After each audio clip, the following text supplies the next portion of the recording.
Hi, welcome to HR Happy Hour. It is time for the work break with Trish and Steve. Hey, Steve Bose. Hey, Trish, how are you? I'm good. How are you? I'm great. You've been working out? You look like you've been working out.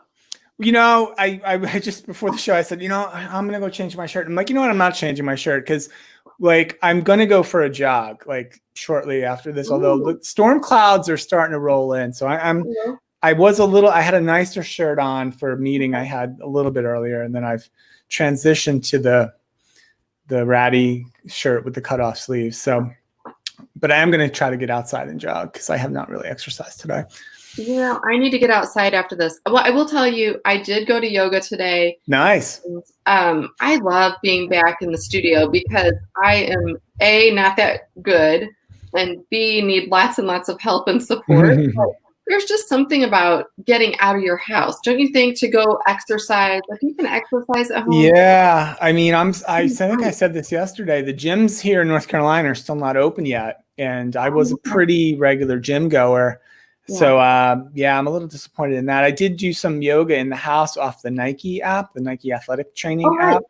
And every so often, I pick the easiest one, of course, the beginner one, and then the low intensity, whatever it is. And then I'd say it's about a third of the little movements or positions. I'm like, they come on and say, okay, next do this or that. And I'm just, no, that's not happening. There's definitely quite a few of them.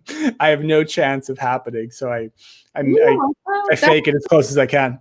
That's the good thing to me about yoga is there are so many variations. And so if you are not, if you're new to it, you can actually get a really good workout. I mean, I will be breathing heavy, sweating, everything from it, but you just do what you can do. And your only goal is to sort of improve yourself, right? And your flexibility, your balance, that sort of thing. So yeah, I'm excited to be back at it. So today was a good day. I got to do that. I got to come back, and I have some curly hair going on today, thanks to advice from my friend Sarah Morgan, who always has the best curls.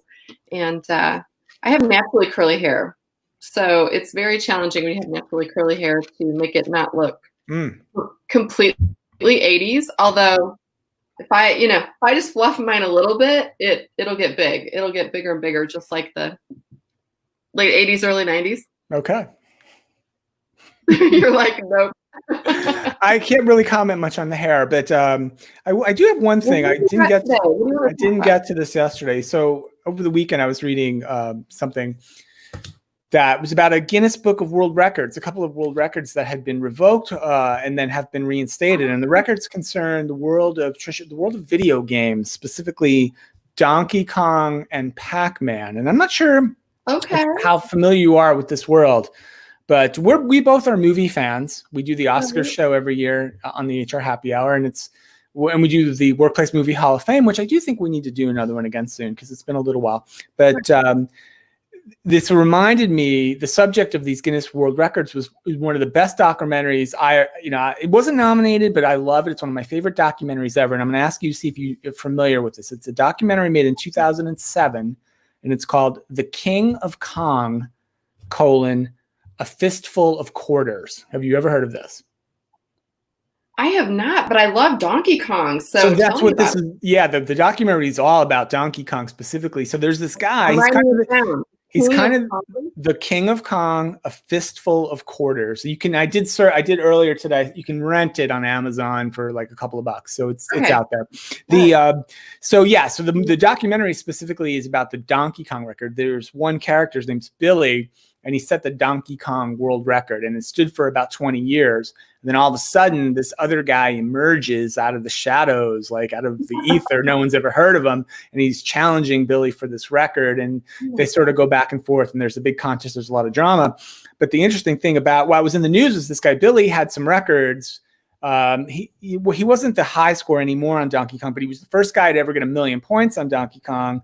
And he had the first perfect score ever on Pac-Man. And I never knew you could get a perfect score on Pac-Man, but apparently he has both of those records. But there was some controversy about whether there was some shenanigans going on of how he attained those records. But apparently Guinness has now reinstated his world records for those two particular items. But anyway, it made me think of the documentary, which is wonderful. It's fascinating. The trailer is even hysterical. I watched the trailer again a little bit because I wanted to make sure that this thing was still available before I mentioned it. So highly recommend it. The King of Kong, A Fistful of Quarters. So that's, I had to mention that because it was in the news over the weekend.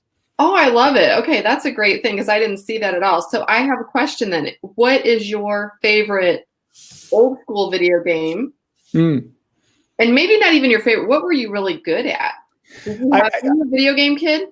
No, I wasn't really that good at any of them. I was not a big video game kid. I still am not. Like I never became an Xbox person or PlayStation person. I never did any of that. I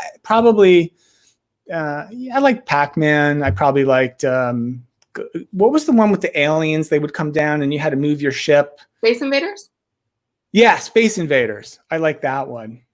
You know what's... We've got to vote for Super Mario. Speaking of that, I used to live in Rochester. I lived in Rochester for a long time. Rochester is the home of the Toy Hall of Fame as well as the Video Game Hall of Fame. Really? Yeah, and it's actually a pretty cool place to visit. But in the airport, in Rochester Airport, I believe it's still there. It's been a while since I've been there.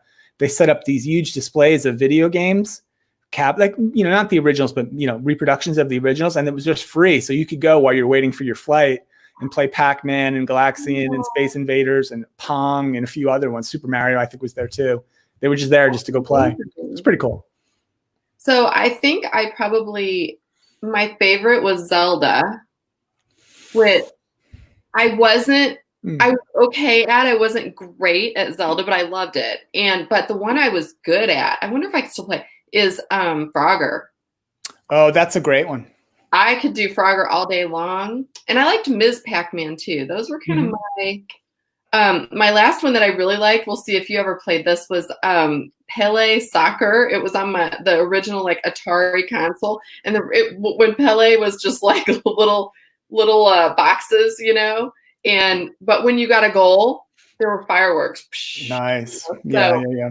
Any kind of little fireworks for me if I got something, well done, then that was always helpful. So I kind of they need to tweet at us. What are their favorite old school video games? Yeah, so that's anyway, I'm gonna probably watch that documentary. I don't know if I'll get to it tonight, but I'll watch it this week because it's super, super good, and it's a definitely kind of hero versus villain story as well. So I'm gonna say it again for anybody just joining. So it's called, what is it called? The King of Kong. The King of Kong, A Fistful of Quarters. I really want to see that. I'm really into watching. Off that old Clint Eastwood movie, right? The Fistful of Dollars. That's about Clint Eastwood before we go. Are you a Clint Eastwood movie fan? I would say no, not specifically. Steve, I don't think there's anything on this earth you and I agree about. I love Clint Eastwood movies. Well, I mean, I can't. It's hard to even. I mean, Dirty Harry comes to mind. What else? There's. I don't feel like the Clint Eastwood movie canon really resonates that great, other than Dirty Harry. And he's no Tom Cruise. Let's just leave it at that. Oh gosh, you and the Tom Cruise. Okay, I'm not even gonna fight you on that one. That's yeah. So I have not seen an update lately, but we anticipate the sequel to Top Gun, the long-awaited sequel, the highly sought-after, the sequel we were all demanding. We expect it next summer now, Trish. Next summer. Oh, is it next summer? Sequel. That is the plan. Who's been getting a lot of interview time and in regard to that movie is Val Kilmer. He was very ill. Yeah, Val. He had throat cancer, and so he's had a rough go. But he had a really rough go, which is interesting because he kind of dropped out of sight for a number of years. And in the interviews, I think it was not even just because he got cancer, that came later, but he really just is one of those stars who just kind of like at the height of his popularity just kind of disappeared. Right? If we're going to shout out a Val Kilmer movie, and I don't know if we could do a workplace movie show on this movie because it's probably not really a workplace thing, but can we shout out Val Kilmer in Heat? With the De Niro and Pacino movie, the bank robber movie. Yeah, that's been so long since I've seen that. Absolutely one of my favorites. Heat. Hey, we've got some recommendations today on movies. So we have The King of Kong, and now we have Heat. with Val Kilmer. And Hang 'em High, apparently, with Clint Eastwood. Hang 'em High, yeah. Any of the old, spaghetti westerns. Yeah. I'm looking for a book to read too. I need a new book. So that's the other thing. I was on Amazon a little bit earlier today, but I didn't quite land on anything. All right. Shout out the book recommendations then to all our friends out there listening. Yeah, you know what? I've not been very good. It's like I'm one of those people, I will carry a book out, maybe if I sit by the pool or just on a deck or something, and then I wind up just relaxing and not reading. So anyway. Yeah, I know. That's a problem. All I'm doing is like reading my barbecue book over and over again, my barbecue recipe book. What are you reading? All right. Well, listen, I think you should probably get running. You're in your running attire. I'm going to go and get back to work, I think. So thanks for taking a work break with me. Yes. Nice to talk to you. Yeah. And thanks to everyone, as always, for listening and watching and tweeting. And Steve, did anybody tweet at you yet? No one has, but that's honestly, I've decided I don't want to talk about that anymore because I don't want them. Don't bother messaging me because I don't care. I don't read the comments. I was one of those guys, you know what I mean? I'm not interested. Yeah. All right, wait, we got one more comment here. Ms. Pac-Man is greater than Pac-Man. Yes, it is. Yes, it is. I just liked it so much better. I felt like it was so advanced. Yeah, I don't really even remember the difference of them, honestly. I feel like it was harder too. It was harder than Pac-Man in my recollection. Now I want to go play a video game. There you go. Well, do it. ColecoVision. You remember ColecoVision, like football? That was my very first video game. Yeah, I remember more some of the handheld ones, right? That was a handheld one. Mattel Electronic Football. I remember that one. Yeah, that's great. Okay, cool. Well, have a good rest of your day, everyone. We'll see you tomorrow.